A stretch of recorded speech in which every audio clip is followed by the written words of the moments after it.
things got worse before they got better. And that's another thing that I always am very open about with parents, is that you have to keep in mind that this is a process and this is a journey. And we have this back to the convenience. We think that you just take a supplement and things are just going to go in a straight line better. And it's just not the case. Healing is not linear in any way, shape, or form. And I always use the analogy that if you're going to clean out a dusty closet, if you stop in the middle of it, it's going to look like a disaster. You might think, oh my gosh, this is worse. The Right. dust is everywhere. There's things everywhere, but you're taking it out to clean things up and put it back together. Yeah. And so you have to be patient with the process. You have to trust the process. If it's not yourself that's walking you through this, you have to get with a practitioner that you can fully trust, Yeah. because you do have to trust the process. My son's seizures increased and they got worse while we were going through protocols. My daughter's hair all fell out.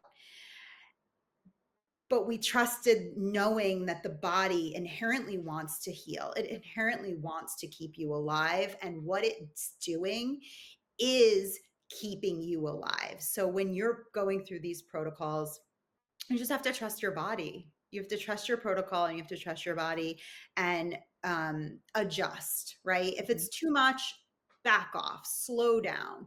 But you have to continue to keep walking through and realize that healing is like this. It's a journey and it's a process. And ultimately, we got to the point where it was weeks without seizures and little baby hairs were growing. And then it got to be months without seizures and hair was down to here. And then it became years. We started counting years and hair's down to there. And we always are going to be doing maintenance protocols, Right. because you have to maintain in this world. We are just assaulted. It's no longer at a point where we can just live healthy, right? We have to make sure that we're getting what we're being assaulted out of our body and make sure we're replenishing what is being deficient out of our body. I always say that, 20 years ago, my girlfriends would go on a juice cleanse on January 1st for 3 days, and it was kind of a fad thing to do. Now it's essential. Detoxification is absolutely essential if you want. We are salmon swimming upstream. So unless you want to accelerate disease, accelerate aging, you have to be proactive. And it's all the pieces. It's not just the nutrients from the proper foods. And it's not just the detoxification. It's the movement of the body, the exercise. It's the sleep. It's the stress management. It's all the things. And there's just not one magic bullet. And when you're doing really well in the gym, maybe your sleep's not great, right? But you've got to kind of keep your finger on all these little pieces.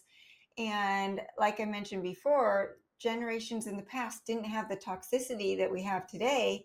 So there's this big elephant in the room. And you mentioned EMFs. We don't see EMFs. Jamie, yesterday, I normally do my podcasting earlier in the day and I'm off my computer by maybe 1 o'clock, and then I'll get back on, but I'll go outside, get some sunshine. I had to work through 3 o'clock and my brain felt great in the morning.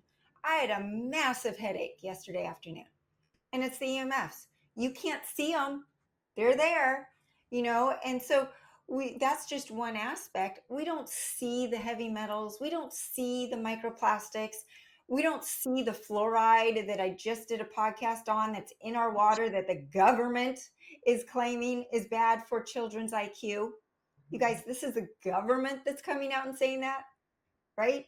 So we are being attacked. I mean, you cannot trust that your water out of your faucet is good and that any water filtration system is sufficient, right? What about the pool that you're swimming in? What about the shower you're taking that's not your drinking water filtration?